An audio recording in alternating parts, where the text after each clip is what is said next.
Hello दोस्तों, मैं Anand Kumar Kesari unique coaching classes में आप सभी लोगों का बहुत बहुत जो है स्वागत है। इसके पहले देखिए मैंने आपको टेंस के बारे में बताया था, टेंस और उसके टेंस के चार्ट के बारे में भी मैंने बताया था। आज हम लोग पढ़ेंगे active and passive voice. Active and passive voice, ये जो एक्टिव एंड पैसिव वॉइस देख रहे हैं, एक्टिव एंड पैसिव वॉइस होता क्या है? Active and passive voice, active voice का मतलब कर्तावाच्य और पैसिव वॉइस का मतलब क्या होता है? कर्मवाच्य। एक्टिव वॉइस में क्या होता है? एक्टिव वॉइस में जिसमें सब्जेक्ट की प्रधानता होती है, माने कर्ता की जिसमें प्रधानता होती है, वो एक्टिव वॉइस कहलाता है। और पैसिव वॉइस क्या होता है? जिसमें कर्म की प्रधानता होती है, वो पैसिव वॉइस कहलाता है। जैसे सपोज करिए कि कोई जब एग्जाम्पल आप लिखते हैं, जैसे देखिए यहाँ लिखा है example, Ram reads a book. तो राम रीड्स ए बुक लिख रहे हैं, तो इसमें देखिए इसका मतलब क्या है कि राम क्या करता है? Ram reads a book yesterday. Ram क्या करता है कि राम एक किताब, ये गलत थोड़ा सा हो गया है, राम क्या करता है? किताब पढ़ता है। राम क्या करता है? किताब पढ़ता है। तो राम किताब पढ़ता है, तो इसमें ध्यान से समझने वाली चीज है कि आखिर इसमें काम कौन कर रहा है, माने इसमें कौन है जो काम कर रहा है? तो राम काम कर रहा है। तो राम काम किया, इसका मतलब ये हमारा एक्टिव वॉइस है, क्योंकि इसमें जो काम करने वाला होता है, इसकी हम प्रधानता दिखाते हैं। और दूसरे में इसका जब हमने पैसिव वॉइस बनाया, तो इसका पैसिव वॉइस हमने लिखा है a book is read by Ram, माने किताब किसके द्वारा पढ़ा जाता है? राम के द्वारा पढ़ा जाता है। तो इसमें दोनों में अंतर एक ही है कि इसमें हमने कर्ता को दिखा दिया कि कर्ता की प्रधानता हो रही है, इसमें मैंने दिखाया कि इसमें किसकी प्रधानता होती है? कर्म की प्रधानता होती है। तो जब किसी वाक्य में कर्ता की प्रधानता होती है तो वो एक्टिव वॉइस कहलाता है, और जब किसी में जो है कर्म की प्रधानता होती है तो पैसिव वॉइस कहलाता है। अब हम बात करेंगे कि इसमें जो है चार्ट की, हम इसमें एक चार्ट जो हेल्पिंग वर्ब लगती है उसके चार्ट की हम बात करेंगे। तो इसके चार्ट में देखेंगे तो चार्ट देखिए मैंने बनाया है, जैसे प्रेजेंट इंडेफिनिट में क्या लगता है, प्रेजेंट कंटीन्यूअस में क्या है, प्रेजेंट परफेक्ट में क्या है, प्रेजेंट परफेक्ट कंटीन्यूअस में क्या है। जो प्रेजेंट इंडेफिनिट में होता है हेल्पिंग वर्ब इज ए मान लगता है। पहले तो सबसे बड़ी जानकारी ये है कि पूरे पैसिव वॉइस की हम बात करेंगे तो पूरे पैसिव वॉइस में वर्ब का थर्ड फॉर्म, माने जो क्रिया होती है उसका थर्ड फॉर्म लगाया जाता है। और ये जो मैंने क्रॉस किया है, इस क्रॉस का मतलब होता है कि इसमें पैसिव वॉइस बनता ही नहीं है, माने न तो प्रेजेंट परफेक्ट कंटीन्यूअस में बनता है, न तो पास्ट परफेक्ट कंटीन्यूअस में बनता है, न ही आपका जो है फ्यूचर कंटीन्यूअस में बनता है, न ही आपका फ्यूचर परफेक्ट कंटीन्यूअस में बनता है। मतलब कुल मिलाकर देखा जाए तो एक्टिव से पैसिव केवल जो है 8 टेंस में बनता है। 4 ऐसे टेंस होते हैं जिसमें हमारा जो है पैसिव वॉइस बनता ही नहीं। 3 आपका हो गया परफेक्ट कंटीन्यूअस और 1 आपका हो गया कंटीन्यूअस, फ्यूचर कंटीन्यूअस। अब इसमें अगर हेल्पिंग वर्ब, हमने आपसे बता दिया कि सब में देखिए हमने वर्ब का थर्ड फॉर्म लगाया है, माने पूरे पैसिव वॉइस की भी हम बात करेंगे तो वर्ब का थर्ड फॉर्म लगाना है आपको। अब हम प्रेजेंट इंडेफिनिट की बात करेंगे तो प्रेजेंट इंडेफिनिट में हेल्पिंग वर्ब क्या लगता है? इज, एम, आर, और वर्ब का थर्ड फॉर्म एक वचन करता है तो इज, बहुवचन है तो आर और आई के साथ एम। प्रेजेंट कंटीन्यूअस की बात करेंगे तो प्रेजेंट कंटीन्यूअस में इज बीइंग, एम बीइंग और आर बीइंग। एक वचन है तो इज बीइंग, और बहुवचन है माने प्लूरल नंबर है तो आर बीइंग, आई के साथ एम बीइंग। और इसमें देखेंगे जो से प्रेजेंट परफेक्ट में क्या लगता है तो हैज बीन और हैव बीन। जो हैज बीन होता है वो सिंगुलर नंबर के साथ लगता है, और जो हैव बीन होता है वो प्लूरल नंबर के साथ लगता है, माने बहुवचन के साथ लगता है। अगर हम बात करेंगे प्रेजेंट परफेक्ट कंटीन्यूअस टेंस की, तो मैंने कहा इसमें पैसिव वॉइस बनता ही नहीं है। पास्ट इंडेफिनिट टेंस की बात करेंगे तो पास्ट इंडेफिनिट में क्या होता है? वाज और वेयर लगता है। पास्ट इंडेफिनिट में जो वाज और वेयर लगता है, ये वाज हमारा सिंगुलर के साथ लगता है, और ये जो वेयर है ये हमारा जो है प्लूरल के साथ लगता है। पास्ट अगर हम जो है कंटीन्यूअस की बात करेंगे तो वाज बीन और इसमें वेयर बीन का प्रयोग होता है। वाज बीन और वेयर बीन का इसमें प्रयोग किया जाता है। अगर हम बात करेंगे पास्ट परफेक्ट टेंस की, तो पास्ट परफेक्ट टेंस में क्या होता है कि हैड बीन लगता है, हैड बीन और वर्ब का थर्ड फॉर्म। और पास्ट परफेक्ट कंटीन्यूअस में पैसिव वॉइस नहीं बनता। हम फ्यूचर इंडेफिनिट की बात करेंगे तो फ्यूचर इंडेफिनिट में विल बी, शैल बी और इसमें वर्ब का थर्ड फॉर्म। फ्यूचर कंटीन्यूअस में चलेंगे तो will have been, shall have been और वर्ब का कौन सा फॉर्म लगता है, थर्ड फॉर्म लगता है। ये तो था आपका हेल्पिंग वर्ब का चार्ट। लेकिन एक्टिव से पैसिव बनाने का सबसे सिंपल तरीका होता है कि हम कुछ नहीं करेंगे, जैसे जो भी यहाँ पे आपका एक एग्जाम्पल लिखा रहेगा उस एग्जाम्पल को हम देखेंगे। उस एग्जाम्पल में केवल आपको एक चीज करना है कि केवल जो कर्म होता है माने जो ऑब्जेक्ट होता है, ऑब्जेक्ट कहाँ आ जाता है, सब्जेक्ट की प्लेस पर, और सब्जेक्ट वाला पार्ट कहाँ जाता है, ऑब्जेक्ट की प्लेस पर। लेकिन एक चीज का इसमें ध्यान रखना है कि जब ये सब्जेक्ट हमारा ऑब्जेक्ट की प्लेस पर जाता है तो ये बाई के साथ जाता है। माने यही सब्जेक्ट जब हमारा ऑब्जेक्ट के प्लेस पर आ जाएगा तो वो कैसे जाता है, बाई के साथ जाता है। अगर वो किसी का नाम है तो नाम में क्या होता है कि नाम जो रहेगा वही उतार देंगे। मान लीजिए अगर नाम नहीं है, यहाँ पे हमारा सब्जेक्ट में नाम नहीं है, नाम के स्थान पे कोई प्रोनाउन है, प्रोनाउन में जैसे आई हो गया, यू हो गया, वी हो गया या दे हो गया या सी हो गया, तो उस कंडीशन में होता क्या है, जैसे देखिए यहाँ ही लिखा है तो ही अगर इस साइड में आएगा तो ये हमारा क्या हो जाएगा, बाई हिम हो जाएगा। माने ही जब उस साइड में जाएगा तो हिम हो जाएगा, जैसे आई है उस साइड में जाएगा तो मी हो जाएगा। मतलब कहने का ये है कि जब भी हमारा जो है यहाँ पे जो प्रोनाउन वाला पार्ट होता है अगर वो नॉमिनेटिव केस है तो नॉमिनेटिव केस किस में जाता है, ऑब्जेक्टिव केस में। माने अगर ये नॉमिनेटिव केस उस साइड में जाएगा तो ये ऑब्जेक्टिव केस में जाएगा, अगर यही ऑब्जेक्टिव केस इस साइड में आ जाएगा तो वो हमारा नॉमिनेटिव केस में आएगा।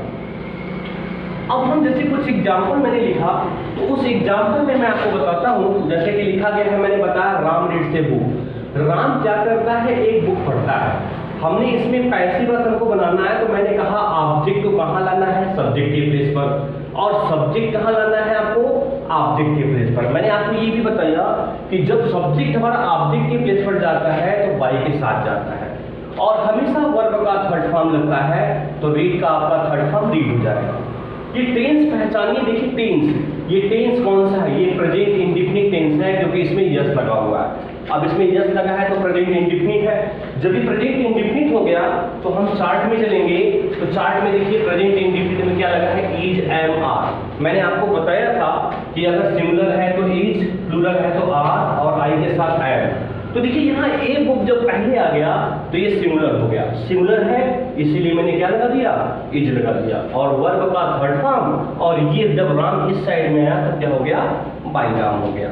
सबसे सिंपल तरीका है, इससे सिंपल कोई तरीका नहीं मिलेगा आपको। अब जैसे मान लीजिए हमको दूसरा, जैसे करके भी होता है किसी सेंटेंस में दो दो ऑब्जेक्ट होते हैं, एक नाउन के रूप में होता है और एक प्रोनाउन के रूप में होता है।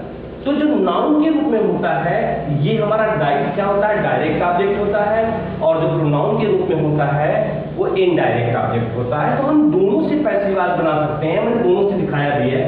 जैसे देखिए इसमें मी है और ए वाज, तो ए वाज मान लीजिए कि हमारा क्या है, ऑब्जेक्ट है। अगर ए वाज उधर चला जाएगा तो देखिए ए वाज यहाँ हो गया। और ये टेंस देखिए गिव का सेकंड फॉर्म लिखा गया है गेव, इसका मतलब टेंस आपका है पास्ट इंडेफिनिट। जब टेंस आपका पास्ट इंडेफिनिट है तो हम पास्ट इंडेफिनिट में चलेंगे तो पास्ट इंडेफिनिट में अगर आप देखेंगे तो वाज और वेयर लगता है, तो वाज और वेयर लगेगा तो इसका मतलब ए वाज एक है, इसलिए इसका हेल्पिंग क्या हो जाएगा, हेल्पिंग वर्ब क्या हो जाएगा, एक है, तो एक मतलब क्या लगेगा, वाज हो जाएगा। वर्ब का थर्ड फॉर्म, तो इसका थर्ड फॉर्म क्या होता है, गिवन होता है। यहाँ पे जो मी, जो प्रोनाउन वाला पार्ट बचा रहता है उसको हम टू के साथ लगा देते हैं, और आपका फिर क्या हो जाएगा, जब ये ही इस साइड में आएगा तो मैंने आपको बताया कि जब नॉमिनेटिव केस उस साइड में जाता है तो ये ऑब्जेक्टिव केस जाता है, माने ही का क्या हो जाएगा, हिम। लेकिन जब इस साइड में हमारा कर्ता आता है तो किसके साथ आता है, बाई के साथ आता है। अब जो है जैसे मान लीजिए मैंने कहा आपको कि दो तरीकों से बना सकते हैं, तो इसमें एक ऑब्जेक्ट मी भी है। हम मी को यदि पहले कर दें तो मी का नॉमिनेटिव केस क्या होता है, आई। जैसे ही उस साइड में गया तो ही हो गया, तो ये मी इस साइड में आएगा तो मी इधर आएगा तो क्या हो जाएगा, आई हो जाएगा। टेंस देखिए वही पास्ट इंडेफिनिट है, और पास्ट टेंस में क्या होता है, आई हमारा जो है सिंगुलर नंबर होता है, तो आई के साथ क्या लग जाएगा, वाज। इसका वर्ब का थर्ड फॉर्म गिवन हो गया, तो यहाँ पे क्या बचा, ए वाज बचा, और उसके बाद यहाँ पर ही जब उस साइड में जाएगा तो किसके साथ होगा, बाई हिम हो जाएगा। तो ये बाई हिम हो गया यहाँ पे। तो हमने कहा कि जब किसी वाक्य में क्या होता है, दोनों जो है ऑब्जेक्ट होते हैं, तो हम दोनों से ही क्या कर सकते हैं, पैसिव वॉइस बना सकते हैं। अगर बाई से मान लीजिए सेंटेंस जैसे इंट्रोगेटिव है, तो इंट्रोगेटिव में दो प्रकार होते हैं। या तो देखिए आप जैसे हेल्पिंग वर्ड पहले होता है, और या तो आपका क्या होता है, इंट्रोगेटिव वर्ड पहले होता है। तो जैसे आप ये कर रहे थे, सेम ऐसे ये भी करना है, बस इसमें एक अंतर होता है कि इसमें हेल्पिंग वर्ब पहले है तो आप हेल्पिंग वर्ब पहले लगाएंगे, इसमें सब्जेक्ट पहले था आप सब्जेक्ट लगा रहे थे। जैसे मान लीजिए लिखा है did he kill a lion, तो डिड हमारा पास्ट इंडेफिनिट में आता है। तो मैंने आपको बताया कि पास्ट इंडेफिनिट क्या होता है, वाज और वेयर लगता है। इसमें ही आपका सब्जेक्ट हो गया, ये वर्ब हो गया, ए लायन ऑब्जेक्ट हो गया। तो ए लायन वाला पार्ट कहाँ जाएगा, जब इस साइड में आएगा तो ए लायन हमारा क्या हो जाएगा, ये हमारा ए लायन क्या हो जाएगा, ये हमारा एक सब्जेक्ट हो जाएगा। अब आप देखिए, और ये हमारा पास्ट इंडेफिनिट है, तो इसका मतलब यहाँ क्या हो जाएगा, वाज, और वर्ब का थर्ड फॉर्म माने किल का थर्ड फॉर्म क्या हो जाएगा, किल। और ही इस साइड में आएगा, तो मैंने आपको बताया कि ही का उधर जाएगा तो क्या हो जाएगा, बाई हिम हो जाएगा। अब जैसे यहाँ लिखा है why will you not write a letter, देखिए यहाँ पर हेल्पिंग वर्ब नहीं है, यहाँ पर क्या है आपका प्रश्नवाचक शब्द है। तो प्रश्नवाचक शब्द में होता क्या है कि प्रश्नवाचक शब्द में ये होता है कि जब प्रश्नवाचक शब्द पहले आता है तो हम पहले ही इसको लिख देते हैं, बस केवल हु को छोड़ करके, याद रखना है हु को छोड़, वाई है तो वाई हो जाएगा। विल लिखा है फ्यूचर इंडेफिनिट है, तो फ्यूचर इंडेफिनिट में देखिए विल बी, शैल बी। तो यहाँ पर देखिए जब ऑब्जेक्ट ए लेटर है, तो ए लेटर जब पहले आएगा तो ये हमारा क्या हो जाएगा, विल बी। तो याद रखना है कि इंट्रोगेटिव में दो सहायक क्रिया अगर लगता है तो दो सहायक क्रिया एक साथ नहीं लगता, हम पहले विल लिखेंगे, उसके बाद आपका क्या लिखेंगे, बी लिखेंगे। ए लेटर हो जाएगा, फिर बी हो जाएगा, वर्ब का थर्ड फॉर्म, वर्ब का थर्ड फॉर्म राइट है तो राइट का थर्ड फॉर्म क्या हो जाएगा, रीडिंग। अब ये यहाँ पे जो यू लिखा है इस साइड में आएगा तो किसके साथ आएगा, ये बाई यू के साथ आएगा। अभी मैंने आपसे कहा कि केवल हु को छोड़ करके ये आप इस तरह से बना सकते हैं, लेकिन अगर बाई द वे हु वाला अगर आ गया तब कैसे बनाएंगे, इसके लिए फार्मूला है by who plus helping verb plus object plus verb का third form plus to plus subject और लास्ट में क्वेश्चन मार्क। जैसे एग्जांपल है कि हु टॉट यू ग्रामर, आपको ग्रामर कौन पढ़ाता है, कौन पढ़ाया। तो इसमें देखिए हु सबसे पहले है, तो हु आने का मतलब क्या है कि हम क्या करेंगे, सबसे पहले बाई हुम का प्रयोग करेंगे। देखिए बाई हुम लिखा है, अगर हु आएगा तब बाई हुम पहले कर दीजिए। टेंस से देखिए टीच का सेकंड फॉर्म लिखा हुआ है क्या, टाट। तो टाट है, इसका मतलब ये पास्ट इंडेफिनिट है, तो वाज या वेयर। जब पास्ट इंडेफिनिट हो गया, वाज या वेयर लगेगा इसमें, तो हम करेंगे क्या कि यहाँ पर देखिए ऑब्जेक्ट लेंगे। ऑब्जेक्ट हमारा आपका क्या है, ग्रामर। तो ग्रामर हमारा क्या होता है, सिंगुलर नंबर होता है। तो ग्रामर जब यहाँ आ जाएगा तो एक वचन होगा, तो एक वचन के साथ क्या लेगा आपका, वाज, क्योंकि पास्ट इंडेफिनिट टेंस है। अब यहाँ पर जो है वर्ब का थर्ड फॉर्म, तो टीच का थर्ड फॉर्म टाट, मैंने टाट ऑलरेडी सेकंड और थर्ड फॉर्म दोनों होता है। अब यहाँ पे आपका बचा क्या, यू बचा।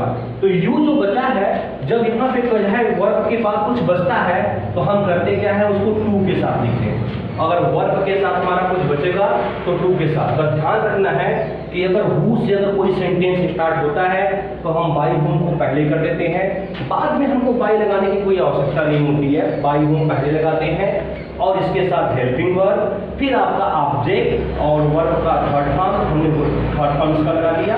और उसके बाद देखिए टू, फिर जो आपका यहाँ पे सब्जेक्ट है वो सब्जेक्ट आपका क्या बचा था, यू हमने लगा दिया, लास्ट में हमने क्वेश्चन मार्क लगा दिया। इतना ही है। अब इसके बाद हम लोग इंपरेटिव सेंटेंस पढ़ेंगे, इसका वीडियो जो है नेक्स्ट टाइम हम आपको देंगे। और ये इतना आप जो है देख लीजिए। इसके बाद जो है जो ये इंपरेटिव सेंटेंस बचा हुआ है आपका, इंपरेटिव सेंटेंस का जो है वीडियो आपको बाद में देंगे।